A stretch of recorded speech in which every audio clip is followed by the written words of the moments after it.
Good morning. You are most welcome my YouTube channel Badlapur RP sir. तो आपके मेरे channel पर स्वागत है। तो आज मैं आप लोगों के लिए एक सबसे महत्वपूर्ण टॉपिक लेकर आया हूं कि एक्सक्लेमेटरी सेंटेंस को डायरेक्ट से इनडायरेक्ट में कैसे परिवर्तन करते हैं। तो पहले हम चलते हैं अपने एक्सक्लेमेटरी सेंटेंस के इंट्रोडक्शन की तरफ, इसके पहचान की तरफ, इसकी क्या विशेषताएं, कैसे हम पहचानते हैं कि ये एक्सक्लेमेटरी सेंटेंस है। तो चलिए हम अपने टॉपिक की तरफ चलते हैं। हमारा टॉपिक है आज का एक्सक्लेमेटरी सेंटेंस मीन्स विस्मय सूचक वाक्य या विस्मयादिबोधक वाक्य। जैसा कि नाम से ही स्पष्ट है, इससे कुछ विस्मय सूचक भावनाएं प्रकट होता है, हमारे हृदय की बहुत सी भावनाएं प्रकट होती हैं, आश्चर्य का भाव प्रकट होता है। तो हम डेफिनेशन, इसका पहचान देखते हैं, परिभाषा देखते हैं। लिखा है ऐसे हिंदी के वाक्य जिनसे प्रसन्नता मीन्स खुशी, आनंद, दुख, खुशी, आश्चर्य, शाबाशी, घृणा, संबोधन, सावधानी, नमस्कार तथा अलगाव आदि का भाव प्रकट हो। फिर से एक बार देख लीजिएगा।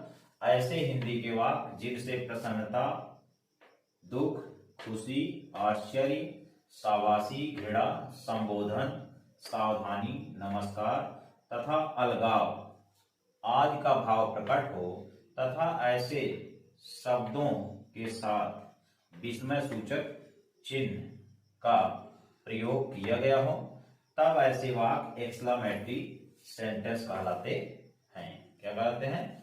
एक्सक्लेमेटरी सेंटेंस कहलाते हैं। तो आप कुछ विस्मय सूचक शब्द निम्न प्रकार है।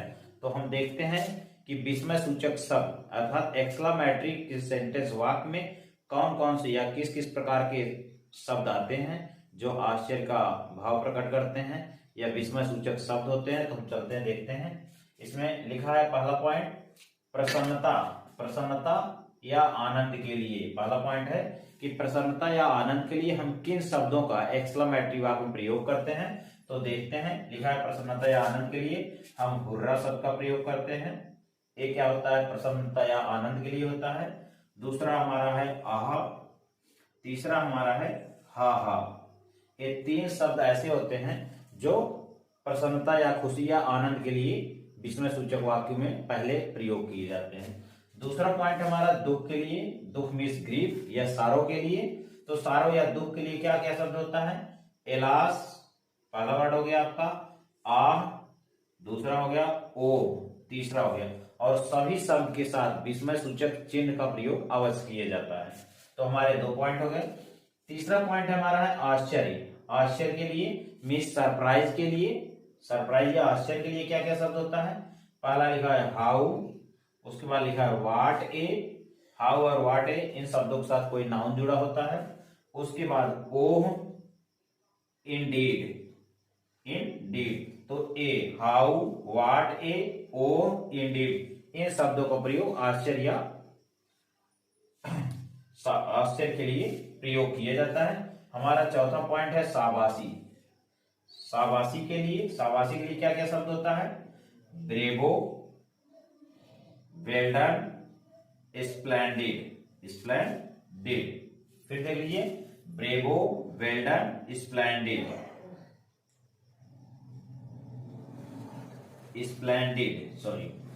ब्रेवो, वेल डन और स्प्लेंडिड शब्द का प्रयोग किसके लिए किया जाता है? शाबाशी के लिए, किसी को अच्छा काम करने पर जो शाबाशी दिया जाता है। अगला हमारा पॉइंट है घृणा के लिए। घृणा या नाराजगी के लिए क्या होता है? नापसंद के लिए फाई मीन्स होता है छी छी। फाई मीन्स छी छी।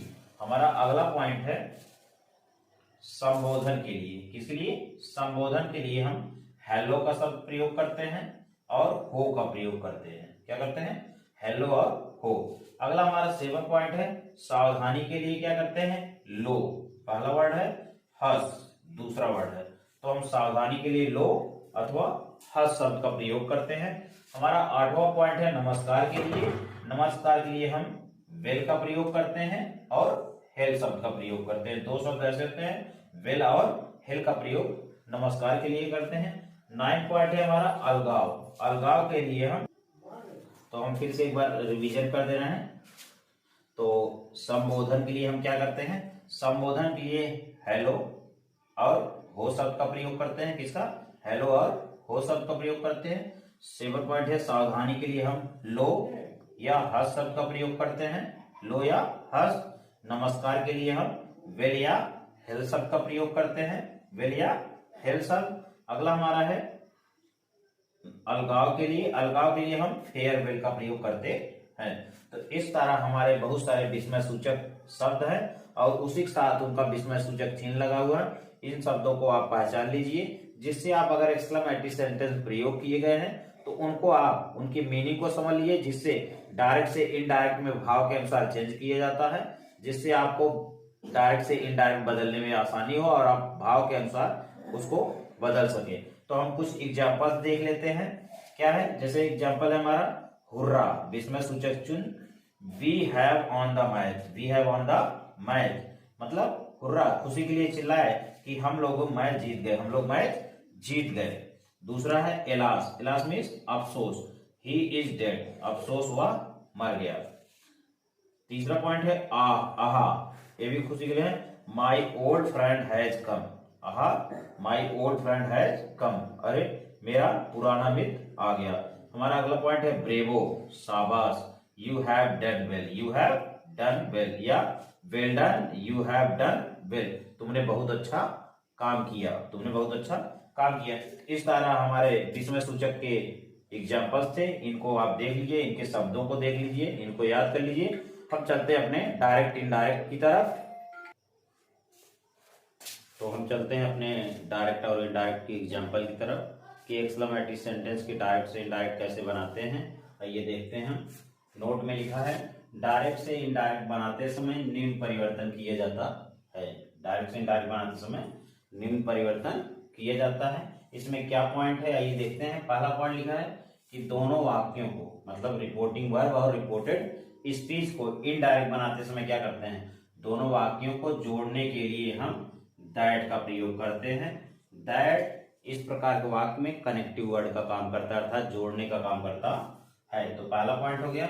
दूसरा लिखा है सेड, सेड को ऑब्जेक्ट ना होने पर भी, कहने मतलब है अभी तक हम सिंपल सेंटेंस पढ़ते थे तो उसमें क्या होता था, अगर ऑब्जेक्ट होता था तभी टोल्ड बदला जाता था, नहीं तो बदला नहीं जाता था। लेकिन एक्सक्लेमेटरी सेंटेंस में क्या होगा कि ऑब्जेक्ट हो या ना हो फिर भी हम रिपोर्टेड स्पीच के भाव के अनुसार हम बदलते हैं। क्या बदलते हैं, लिखा है सेड को हम एक्सक्लेम्ड विद सारो, एक्सक्लेम्ड विद सारो या exclaimed with grief, exclaimed with सारो या एक्सक्लेम्ड विद ग्रीफ जो दुख के लिए प्रयोग किया जाता है हम करते हैं, या exclaimed with joy, exclaimed with Joy जो आनंद के लिए या खुशी या प्रसन्नता के लिए प्रयोग किया जाता है। Exclaimed with surprise, exclaimed with surprise, exclaimed surprise जो होता है वह आश्चर्य के लिए प्रकट किया जाता है। तो ये हमारे पहले पॉइंट थे। दूसरे पॉइंट देखते हैं। कभी कभी क्या होता है, सेड को अपलाउडेड या प्रेज, अपलाउडेड या प्रेज, ध्यान दीजिएगा, सेड को अपलाउडेड या प्रेज डायरेक्ट हम बदल देते हैं। सेड को क्या करते हैं, अपलाउडेड या प्रेज में बदल देते हैं। किसके लिए, शाबाशी के लिए, किसी अच्छे काम के लिए या प्रशंसा के लिए। तो हम चलते हैं, देखते हैं अपने एग्जाम्पल की तरफ। डायरेक्ट में लिखा है she said, she said alas she died, alas she died. तो सी से उसने कहा एलास, अफसोस, सी डाइड वह मर गए। तो जब एलास आ गया तो सीधा सीधा स्पष्ट है, दुख की बात है। तो इनडायरेक्ट बनाते समय क्या करेंगे, इनडायरेक्ट बनाते सेड को हम एक्सक्लेम्ड विद सारो में बदल देंगे। किसमें, एक्सक्लेम्ड विद सारो। इनडायरेक्ट हो गया सी एक्सक्लेम्ड विद सारो दैट। हमने बताया दोनों वाक्यों को जोड़ने के लिए कनेक्टिव वर्ड ग्रुप में दैट का प्रयोग करेंगे। सी हैड डाइड, क्यों, क्योंकि सी डाइड है, ये पास्ट टेंस में है, तो पास्ट टेंस जो जाएगा वह इनडायरेक्ट बनाते हुए पास्ट परफेक्ट में हो जाएगा, इसीलिए हो गया she had died, she had died. Please देखिए सेंटेंस, सी एक्सक्लेम्ड विद सारो दैट सी हैड डाइड, ये हमारा पहला इनडायरेक्ट हो गया। दूसरा सेंटेंस देखते हैं, लिखा है दे सेड हुर्रा। हमने बताया था कि हुर्रा जो है वह खुशी, प्रसन्नता या आनंद के लिए होता है।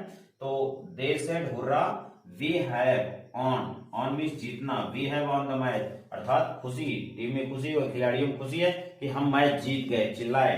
तो दे सेड हुर्रा, वे जोर से चिल्लाए, we have won the match, हम लोग मैच जीत गए। तो इसमें खुशी की बात है, तो हम क्या करेंगे डायग्राम में लिख लेंगे they exclaimed with joy, exclaimed with Joy.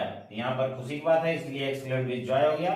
तो दे एक्सक्लेम्ड विथ जॉय दैट। अब यहाँ देखना है बी है, फर्स्ट पर्सन है, फर्स्ट पर्सन हमारा रिपोर्टिंग वर्ब सब्जेक्ट के अनुसार दे के अनुसार चेंज होगा, तो यहाँ जब चेंज होगा दे का यहाँ आ गया दे, यहाँ हो गया दे। अब ये प्रेजेंट परफेक्ट है, जाएगा पास्ट परफेक्ट टेंस में, तो हो गया they had won the marriage, हो गया they exclaimed with joy that they had won the marriage. ये हमारा सेकंड एग्जांपल हो गया जिससे हमारा आनंद या खुशी का भाव प्रकट हुआ। हम चलते हैं तीसरे एग्जांपल की तरफ और देखते हैं। तीसरे एग्जांपल लिखा है they said how pleasant the weather is, कि उन्होंने कहा कि मौसम कितना बढ़िया। तो हम देखते हैं अपने ये तीसरे एग्जांपल तरफ लिखा है दे सेड उन्होंने कहा कि हाउ प्लीजेंट, यहाँ पर हाउ का प्रयोग किया गया। तो हमने पहले बताया था हाउ अथवा व्हाट ए का प्रयोग किसके लिए, आश्चर्य के लिए होता है। तो हाउ आ गया, how pleasant the weather is, की मौसम कितना सुहावना, मौसम कितना अच्छा है। तो आश्चर्य की बात हो गई, तो डायरेक्ट में हम क्या करेंगे, हम लिख देंगे दे का दे हो गया एक्सक्लेम्ड विथ सरप्राइज। ध्यान दीजिएगा एक्सक्लेम्ड विथ सरप्राइज, क्यों, क्योंकि हाउ आ गया तो हम सरप्राइज बदल देंगे। तो हो गया they exclaimed with surprise that the weather was very pleasant. यहाँ वाज क्यों आया, क्योंकि यहाँ पर इज है तो प्रेजेंट कंटिन्यूअस पास्ट कंटिन्यूअस जाएगा, इसलिए इज का यहाँ हो गया वाज, हो गया the weather was very pleasant. फिर देख लीजिए they exclaimed with surprise that the weather was very pleasant. इस तरह हमारा ये तीसरा एग्जाम्पल हुआ। हम चलते हैं अपने चौथे एग्जाम्पल की तरफ, देखते हैं। लिखा है डायरेक्ट में he said to me bravo. ध्यान दीजिएगा एक्सक्लेमेटिव वर्ड आ गया ब्रेवो या वेल्डन जो होता है वो शाबाशी या प्रशंसा के लिए होता है। तो bravo you have done well, क्या है, he said to me bravo you have done well, कि उन्होंने मुझसे कहा शाबाश कि तुमने बहुत अच्छा काम किया, तुमने बहुत अच्छा काम किया। तो इसमें प्रशंसा की बात है, शाबाशी की बात है। इनडायरेक्ट क्या करेंगे, हम सीधा प्रेज या अपलाउडेड बदल देंगे, प्रेज या अपलाउडेड में ही प्रेज, चाहे यहाँ प्रेज कर सकते हैं या अपलाउडेड कर सकते हैं। तो हो गया सेट के स्थान पे ही प्रेज मी सेइंग दैट। इस चीज को ध्यान दीजिएगा, इसको हमने अपने मन से जोड़ा जाता है, सिर्फ इसका भाव होता है कहने के अर्थ में, इसका कोई अलग मीनिंग नहीं होता। इसको हम अपने मन से लगा सकते हैं, अगर नहीं लगाएंगे तब भी हमारा सही होगा। तो हो जाएगा ही प्रेज मी, उसने मुझसे कहा, क्या कहते हुए, क्या कहा कि that I had done well. यहाँ पर हैड क्यों आया, क्योंकि हैव है यहाँ पर, इसलिए प्रेजेंट परफेक्ट है, जाएगा पास्ट परफेक्ट में, यहाँ हैड हो गया।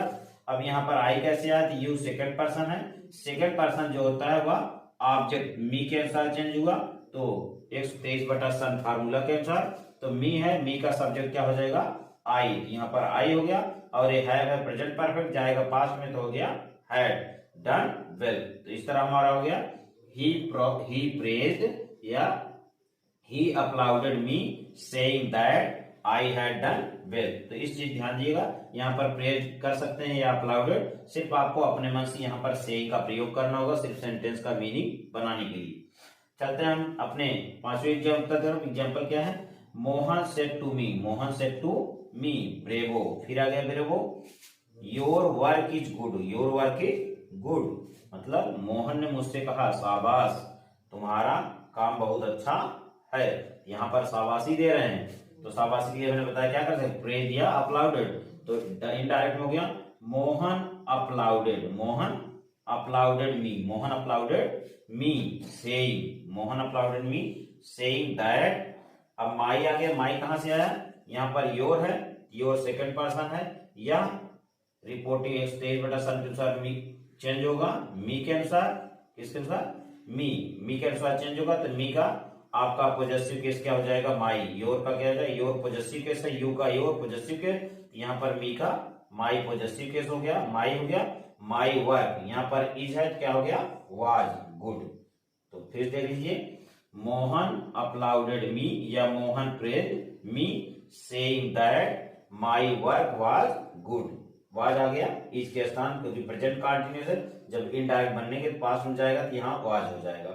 हम चलते हैं अपने नेक्स्ट एग्जांपल नंबर 6 तरफ। डायरेक्ट लिखा है he said well done, he said well done. क्या है?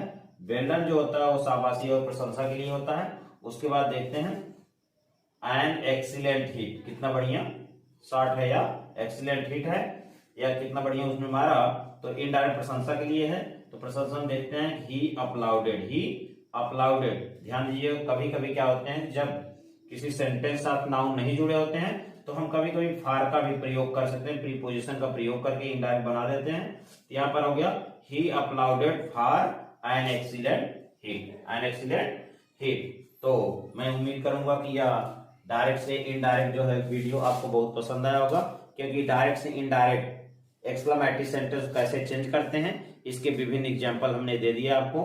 और अगर आप इस एक्सक्लेमेटरी सेंटेंस के वीडियो को आप समझ गए होंगे और आपको यह आ गया होगा तो अधिक से अधिक इसका अभ्यास करिए और अधिक से अधिक मेरे इस वीडियो को शेयर करिए, जिससे और भी लोग मुझसे जुड़ सके, वे भी इसको सीख सके।